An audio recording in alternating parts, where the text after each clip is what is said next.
Indonesia's parliament on Thursday passed contentious revisions to the country's military law, which will allocate more civilian posts for military officers and street protests against the changes that are expected to take place.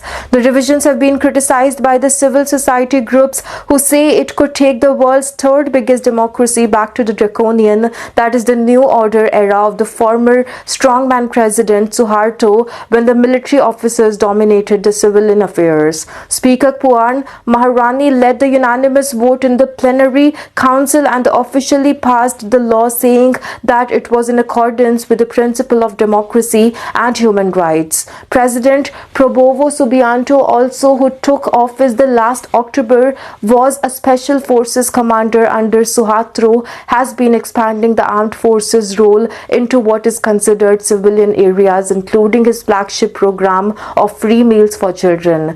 Right groups have criticized the increased military involvement because they fear it may lead to abuse of power, human right violation, and impunity from consequences for actions. The government has said the bill requires officers to resign from the military before assuming civilian post at departments such as Attorney's General Office, and a lawmaker has said officers could not join state-owned companies to counter concerns the military would be involved in businesses.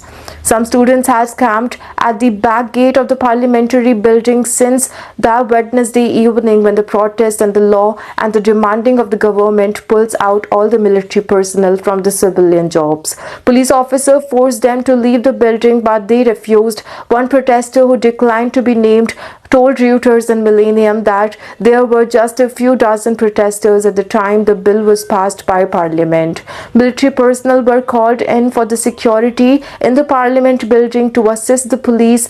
The geopolitical changes and the global military technology requires the military to transform to face conventional and non-conventional conflicts. Defense Minister also told Parliament while defending the revised law, "We will never disappoint the Indonesians in keeping our sovereignty," he said, but did not specify what